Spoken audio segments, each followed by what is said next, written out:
Hello বন্ধুরা, তোমাদের সকলকে স্মার্ট এডুকেশনে স্বাগত জানাই। পূর্ববর্তী ভিডিওতে বায়োজিওগ্রাফির অন্তর্গত মৃত্তিকার গঠন, প্রক্রিয়া ও ধর্ম থেকে 35 মার্কসের একটি মক টেস্টের ব্যবস্থা করা হয়েছিল। যারা এখনও মক টেস্ট সম্পর্কিত ভিডিওটি দেখোনি তারা এই ভিডিওর ডেসক্রিপশন বক্সে এবং আই বাটনে লিঙ্কটি দিয়ে দেওয়া রয়েছে, সেখান থেকে দেখে নিও। আজকের ভিডিওতে বিশ্বের মৃত্তিকা গোষ্ঠী, মৃত্তিকা ক্ষয় ও সংরক্ষণ থেকে 30 মার্কসের একটি মক টেস্টের ব্যবস্থা করা হয়েছে। সকলে অবশ্যই অংশগ্রহণ করো। মক টেস্ট শুরু করার পূর্বে মক টেস্টের কী রুলস রয়েছে তা জানিয়ে দিই। প্রতিটি প্রশ্নের জন্য 5 সেকেন্ড করে সময় দেওয়া হবে। 5 সেকেন্ড পর এর সঠিক উত্তর জানিয়ে দেওয়া হবে। ভিডিও শেষে কে কত স্কোর করলে তা কমেন্ট বক্সে জানাবে। সকলে খাতা পেন নিয়ে প্রস্তুত হয়ে যাও আজকের মক টেস্ট দেওয়ার জন্য। দেখে নিই মক টেস্ট সম্পর্কিত প্রথম প্রশ্ন কী রয়েছে। কে প্রথম জোনাল, অ্যাজোনাল, ইন্ট্রাজোনাল মাটির বর্গ উল্লেখ করেন? অপশান রয়েছে জেনি, মারবাট, ডকুচেভ নাকি বুকানন। তোমাদের সময় শুরু হলো এখন।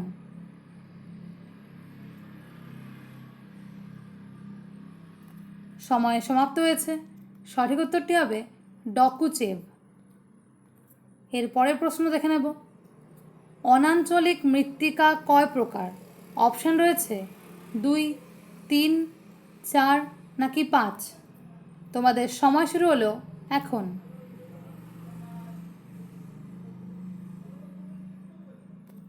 সময় সমাপ্ত হয়েছে। সঠিক উত্তরটি হবে 3 প্রকার: রেগোসল, লিথোসল এবং পলিমৃত্তিকা।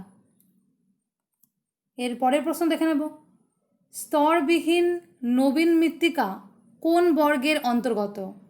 অপশান রয়েছে অ্যান্টিসল, মলিসল, ইনসেপ্টিসল নাকি হিস্টোসল। তোমাদের সময় শুরু হলো এখন।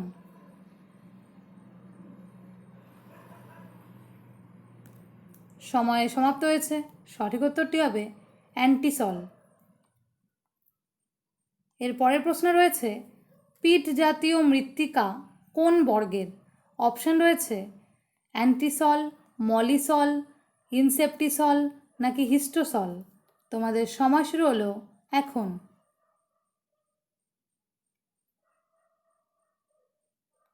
সময় সমাপ্ত হয়েছে। সঠিক উত্তরটি হবে হিস্টোসল। এর পরের প্রশ্ন দেখে নেব। ধৌত প্রক্রিয়ার অন্তিম পর্যায়ে মাটি কোন বর্গের অন্তর্গত হয়? অপশান রয়েছে অ্যান্টিসল, আল্টিসল, ইনসেপ্টিসল নাকি হিস্টোসল। তোমাদের সময় শুরু হলো এখন।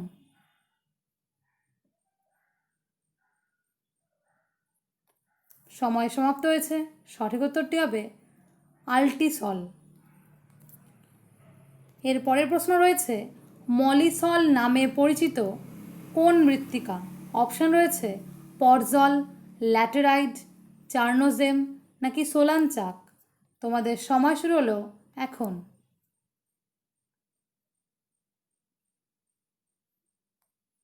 সময় সমাপ্ত হয়েছে। সঠিক উত্তরটি হবে চার্নোজেম। এর পরের প্রশ্ন রয়েছে পেডালফার মাটি কোন বর্গের অন্তর্গত? অপশান রয়েছে আলফিসল, আল্টিসল, ইনসেপ্টিসল নাকি হিস্টোসল। তোমাদের সময় শুরু হলো এখন।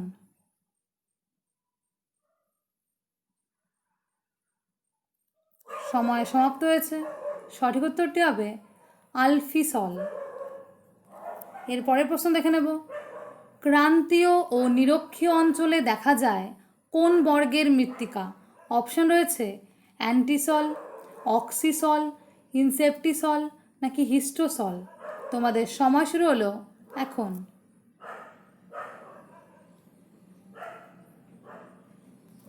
সময় সমাপ্ত হয়েছে। সঠিক উত্তরটি হবে অক্সিসল। এর পরের প্রশ্ন বলেছে ক্ষারকীয় মৃত্তিকার পিএইচের মান কত? অপশান রয়েছে 7 থেকে 8.5, 7 থেকে 10, 8.5 নাকি 8.5 থেকে 10। তোমাদের সময় শুরু হলো এখন।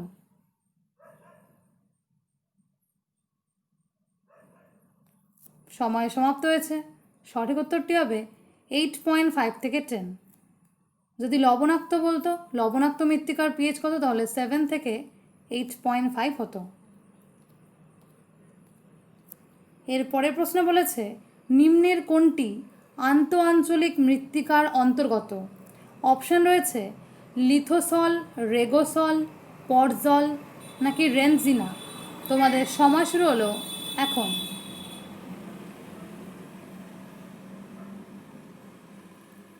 সময় সমাপ্ত হয়েছে। সঠিক উত্তরটি হবে রেনজিনা। এর পরের প্রশ্ন দেখে নেব, কোন প্রকার কৃষি পদ্ধতির দ্বারা মৃত্তিকা অধিক ক্ষয় হয়? অপশান রয়েছে প্রগাঢ় কৃষি, বাণিজ্যিক কৃষি, নিবিড় কৃষি নাকি স্থানান্তর কৃষি। তোমাদের সময় শুরু হলো এখন।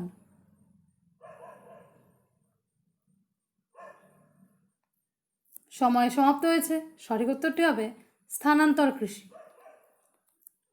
এর পরের প্রশ্ন দেখে নেব, নালী ক্ষয়ের মাত্রা বৃদ্ধি পেলে কোন পদ্ধতিতে ক্ষয়কার্য শুরু হয়?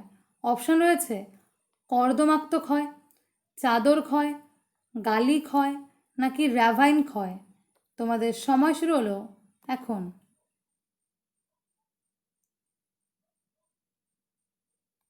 সময় সমাপ্ত হয়েছে। সঠিক উত্তরটি হবে গালি ক্ষয়।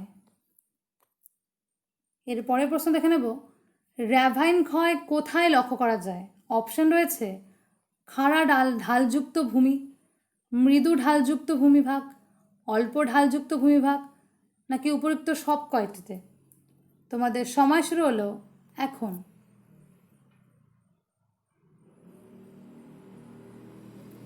সময় সমাপ্ত হয়েছে। সঠিক উত্তরটি হবে খাড়া ঢালযুক্ত ভূমিভাগে।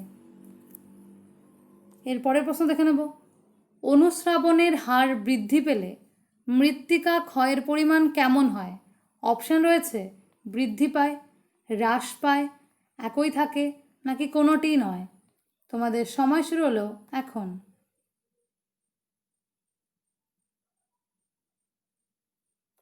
সময় সমাপ্ত হয়েছে। সঠিক উত্তরটি হবে হ্রাস পায়। এর পরের প্রশ্ন রয়েছে, গালি ক্ষয় কোথায় লক্ষ্য করা যায়? অপশান রয়েছে মরু অঞ্চল, পর্বতের পাদদেশে, মেরু অঞ্চল নাকি নিরক্ষীয় অঞ্চল। তোমাদের সময় শুরু হলো এখন।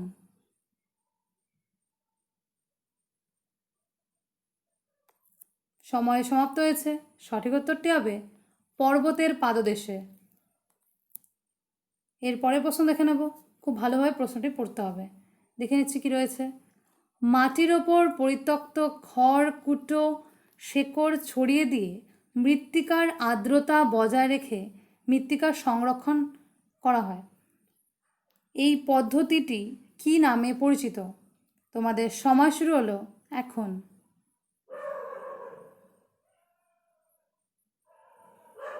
সময় সমাপ্ত হয়েছে। সঠিক উত্তরটি হবে মালচিং পদ্ধতি। এর পরের প্রশ্ন দেখে নিই, স্টেপ তৃণভূমি অঞ্চলে কোন মৃত্তিকা লক্ষ্য করা যায়? তোমাদের সময় শুরু হলো এখন।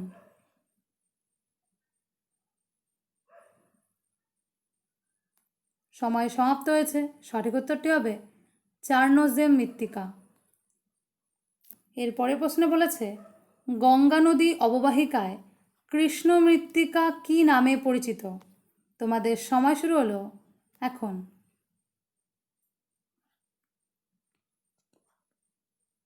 সময় সমাপ্ত হয়েছে। সঠিক উত্তরটি হবে কারেল নামে পরিচিত। এর পরের প্রশ্ন দেখে নেব, বেল্ট অফ নো ইরোশন ধারণাটি সর্বপ্রথম কে দেন? তোমাদের সময় শুরু হলো এখন।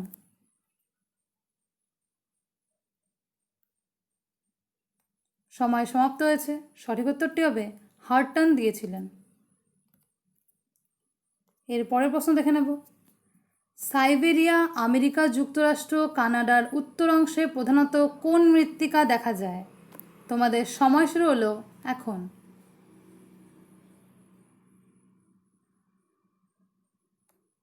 সময় সমাপ্ত হয়েছে। সঠিক উত্তরটি হবে পর্জল মৃত্তিকা। এর পরের প্রশ্ন দেখে নেব, গ্রে সয়েল নামে পরিচিত কোন মৃত্তিকা? তোমাদের সময় শুরু হলো এখন।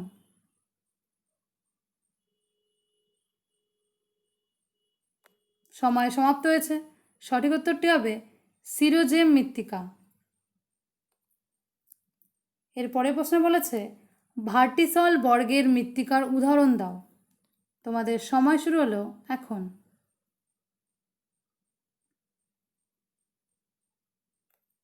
সময় সমাপ্ত হয়েছে। সঠিক উত্তরটি হবে কৃষ্ণ মৃত্তিকা। এর পরের প্রশ্ন দেখে নেব, শুষ্ক জলবায়ুর অন্তর্গত বন্ধুর ঊষর এবং অতিরিক্ত ভূমিক্ষয়যুক্ত অঞ্চল কি নামে পরিচিত? তোমাদের সময় শুরু হলো এখন।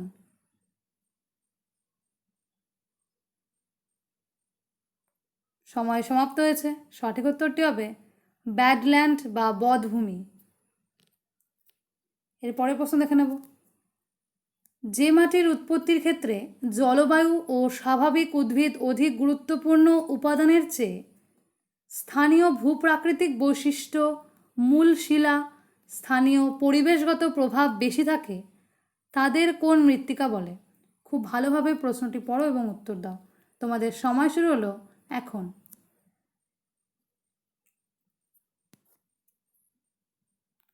সময় সমাপ্ত হয়েছে। সঠিক উত্তরটি হবে আন্তঃআঞ্চলিক মৃত্তিকা। এর পরের প্রশ্ন দেখে নেব, হার্টপ্যান কোন মৃত্তিকায় দেখা যায়? তোমাদের সময় শুরু হলো এখন।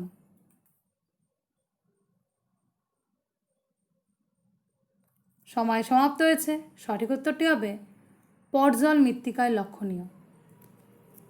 এর পরের প্রশ্ন দেখে নেব, যে মাটিতে জৈব পদার্থের পরিমাণ 20 থেকে 50% এবং জৈব পদার্থ সম্পূর্ণ বিয়োজিত অবস্থায় থাকে, তাকে কোন মৃত্তিকা বলে? তার মৃত্তিকার নামটি কি? তোমাদের সময় শুরু হলো এখন।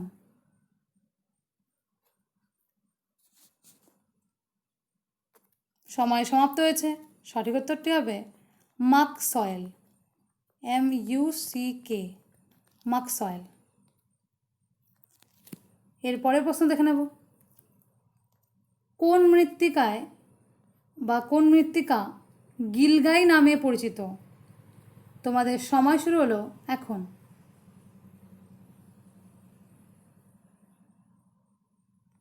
সময় সমাপ্ত হয়েছে। সঠিক উত্তরটি হবে কৃষ্ণ মৃত্তিকা। এর পরের প্রশ্ন দেখে নেব, ক্রোটোভিনা কোন মৃত্তিকায় দেখা যায়? তোমাদের সময় শুরু হলো এখন।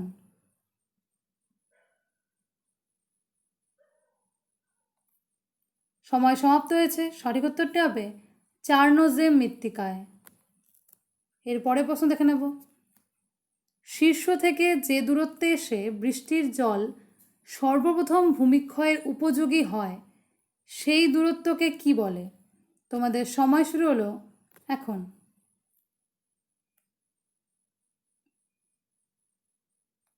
সময় সমাপ্ত হয়েছে। সঠিক উত্তরটি হবে সীমান্তিক দূরত্ব।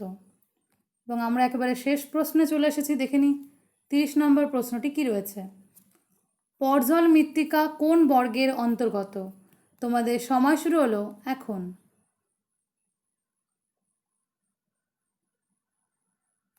সময় সমাপ্ত হয়েছে। সঠিক উত্তরটি হবে স্পেডোসল বর্গের অন্তর্গত। এভাবে আমরা 30টি প্রশ্ন করলাম এবং এর পাশাপাশি সঠিক উত্তরগুলো জানিয়ে দিলাম। কার কত স্কোর হলো তা অবশ্যই কমেন্ট বক্সে জানিও, এবং নেক্সট কোন টপিকের ওপর মক টেস্ট না হবে তা স্মার্ট এডুকেশন চ্যানেলের কমিউনিটি বক্সে পোস্ট করা হবে, তোমরা সেখান থেকে দেখে নিও।